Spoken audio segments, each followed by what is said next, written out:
SSMB 29. First of all నా చెవిలో అమృతం వేసినట్టు ఉంది. ఈ చాలా రోజుల తర్వాత SSMB 29 గురించి వింటున్నా నేను ఏదన్నా కానీ అట్లా మధ్యలో చిన్న చిన్న ఏవో అక్కడ ఇక్కడ వినబడ్డాయి కానీ అంత పెద్ద అనిపించలే. సో సిగ్నిఫికెంట్ అప్డేట్ అయితే గ్యారంటీగా వచ్చింది SSMB 29 నుంచి. Prithviraj Sukumaran will be playing a role in SSMB 29 అంట. Maybe he's the villain, maybe he's the antagonist. Villain కి యాంటాగనిస్ట్ కి కొంచెం తేడా ఉంటుంది టెక్నికల్లీ. లైక్ ఒకవేళ విలన్ ని యాంటాగనిస్ట్ ని సినానిమస్ గా వాడుకోవచ్చు, బట్ స్టిల్ యాంటాగనిస్ట్ అనుకుందాం. యాంటాగనిస్ట్ రోల్ కే కొత్త రూపం రాస్తారంట ఈ సినిమాలో రాజమౌళి గారు. వినడానికి ఎంతో బాగుంది అది. అండ్ ఆల్సో చాలా వరకు దీన్ని ఆఫ్రికన్ ఫారెస్ట్ లోనే చేస్తారంట, కొన్ని సెట్లు వేస్తారంట. సినిమా ఈ ఇయర్ ఎండింగ్ లో షూటింగ్ స్టార్ట్ అయ్యే ఛాన్స్ ఉందంట. రైటింగ్ ఇంకొంచెం వర్క్ ఉందంట, దాని మీద ఉంటుందంట.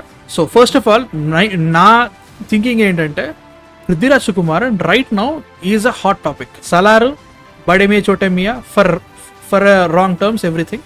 తర్వాత SSMB 29 ఆయన ఒక్క బంగార బుట్ట నుంచి ఇంకో బంగార బుట్టకు దుంపుతున్నట, no doubt about it. But cinema ఇంకా షూట్ స్టార్ట్ కావట్లేదు అంటే నాకు ఇంకొంచెం బాగా అనిపిస్తుంది. ఇట్స్ బిన్ 2 years మ్యాన్, ఇంకా ఏం మాట్లాడలేదు, ఏం చేయట్లేదు అనే ఫీలింగ్ అయితే వస్తుంది.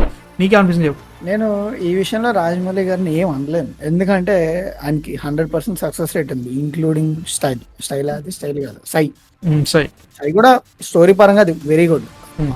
బాక్స్ ఆఫీస్ హిట్ అది హిట్ అనుకున్నంత లాభాలు తేలేదని చెప్పారు ఆయన. సో 100% సక్సెస్ రేట్ ఉన్న డైరెక్టర్ ఒక 2 ఏళ్ళు తీసుకున్నానంటే ఇట్స్ వర్త్ ఇట్ అని నా ఫీలింగ్. అది సో మనకు అలవాటు అయిపోయింది ఆయన సినిమాలు 3 ఏళ్ళకి 4 ఏళ్ళకి వస్తాయని, హీరో అంతు చిక్కని రూపాలు మారతాడని, అవన్నీ కూడా మనకు అలవాటు అయిపోయింది. So it's okay. అండ్ నేను ఒకటి రాజమౌళి గారు ఇంటర్వ్యూలో విన్నాను ఎప్పుడో, హీరో కంటే విలన్ ఆర్ ప్రొటాగనిస్ట్ కంటే antagonist more stronger, more powerful, more like cutout లో హీరో నుంచి ఉంటే పక్కన యాంటాగనిస్ట్ నుంచి ఉంటే యాంటాగనిస్ట్ షుడ్ డామినేట్ అని చెప్పేసి ఆయన చెప్పారు. సో ఆ పరంగా నీకు నాని అండ్ సుదీప్ గారు పర్ఫెక్ట్ ఎగ్జాంపుల్ కాదు, ఎందుకంటే లైక్ అంటే నాని అండ్ సుదీప్ కాకుండా ఈగా వర్సెస్ సుదీప్ అనుకోవచ్చు కదా, but that is completely out of. సైలో నితిన్ వర్సెస్ ప్రదీప్ ఆయన పేరేంటరా, భిక్షు యాదవ్, ఆయన ప్రదీప్ సంథింగ్, ప్రదీప్ రావత్ అనుకుంటా ఆయన పేరు, ప్రదీప్ రావత్. తర్వాత అండ్ వి హావ్ బాహుబలిలో రానా ప్రభాస్ ఇద్దరు ఓకే, ఏకంగా ఎన్టీఆర్ వర్సెస్ ఎముడు. అవును. So Baahubali, Rana and Prabhas. So ఈ టైప్ లో నీకు ఎక్కడ చూసినా గానీ hero will be extremely powerful, కానీ విలన్ ఇంకా పవర్ఫుల్ ఉంటారు. సో ఆ లెక్క ప్రకారంగా when you consider Mahesh Babu గారు కట్అవుట్, ఆయన లుక్, ఆ పరంగా when you really see the flip side అవతల ఎవరున్నారు అని చూస్తే I think Prithviraj Sukumaran is the only person who really అదే విలన్ కింద రాజమౌళి గారి ఫార్ములా ప్రకారంగా వర్క్ అయ్యే పర్సన్ అని అనుకుంటున్నా. ఓకే, సిమిలర్ హైట్ ఉంటారు ఇద్దరు, అంటే బాడీ బిల్డ్ అంతా everything is similar, I agree. But నాకు జనరల్ గా నేను చెప్పిన సెంటెన్స్ ఏదైతే యాంటాగనిస్టిక్ రోల్లోనే కొత్త వటీసే లైన్ గా రాస్తారు ఈ సినిమా అన్నప్పుడు ఐఎమ్ అ బిట్ వటీసే కొంచెం డిఫరెంట్ ఉండబోతుంది నాకు అనిపిస్తుంది. జనరల్ రాజమౌళి గారి ఫిల్మ్స్ లో ఉన్న విలన్ కంటే దీంట్లో ఇంకొంచెం డిఫరెంట్ గా ఉండబోతుందా నాకు ఎందుకు అనిపిస్తుంది. ఎవరు చెప్పారా నీకంటే నాకు ఎవరు చెప్పట్లేదు బ్రో, ఎందుకంటే లైక్ ఇప్పటికి చాలా చూసేసినాం అట్లాంటివి అండ్ చాలా వచ్చేసినాయి కూడా. సో ఇప్పుడు ఇట్లాంటి సలార్ లాంటిది ఒక మనిషి వర్సెస్ వ్యవస్థ అయింది. ఇప్పుడు KGF ఒక మనిషి వర్సెస్ వ్యవస్థ అయింది.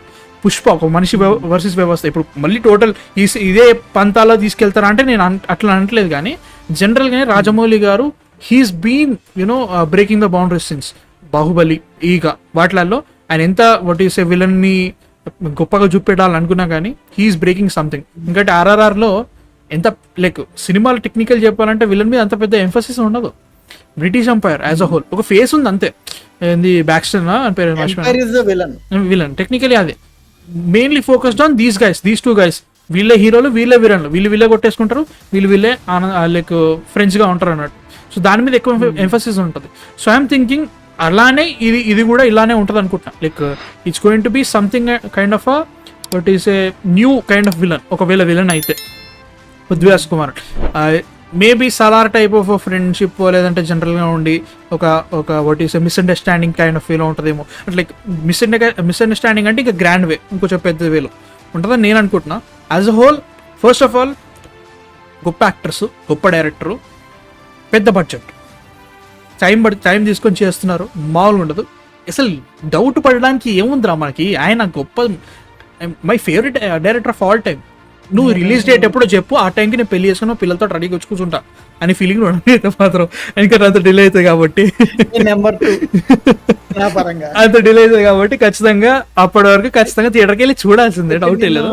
నేను ఇంకోటి ఏమనుకుంటున్నానంటే అంటే విలన్ క్యారెక్టర్ ని డిఫరెంట్ అని నువ్వు ఏదైతే స్టేట్మెంట్ చెప్పావో, నేను జస్ట్ మనం let's compare all the Rajamouli గారి విలన్స్ లో నీకు సాఫ్ట్వేర్ సైడ్ కానీ గుడ్ సైడ్ కానీ చాలా లిమిటెడ్గా ఉంటుంది రాజమౌళి గారి villains. They are all too ruthless and ఒక హీరో ఫ్లాష్ బ్యాక్ లో ఒక some serious heinous bad deed ఏదో చేస్తుంటారు, అందుకని hero revenge, like that is the basic plot of every film.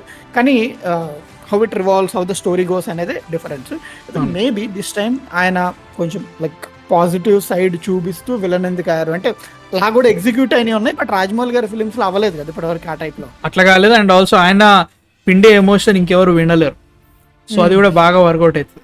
నిజం అసలు ఆయన, అరే నేను ఎన్నో సినిమాలు చూసినాము రాజమౌళి గారు ఒకవేళ మన తెలుగు సినిమాలో చేసే emotional building I don't think ఇంకెవరు చేయలేరా, రియల్ గా చేయలేరు. ఒక ఫార్ములా, ఆ ఫార్ములాని హీ మాస్టర్డ్ ఇట్ మ్యాన్. ఒక్కటే నీకు ఒక యాక్టర్ వాడిలో వాడు ఫైట్ చేస్తున్నాడు అంటే ఆ ఫైట్ లో నువ్వు ఎమోషన్ ఫీల్ కావాలంటే వాడు ఎంత పెయిన్ అనుభవించు, నువ్వు ముందు వాడి పెయిన్ మొత్తం చూపించగా నువ్వు వాడి ఫైట్ చేయడం చూపించు, ఎందుకు కనుక నేను చూస్తా.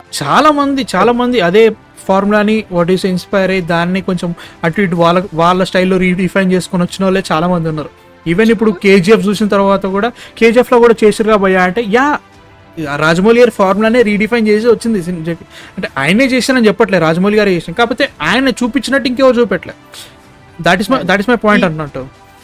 He didn't invent it, he discovered it. Yeah, he reinvented it.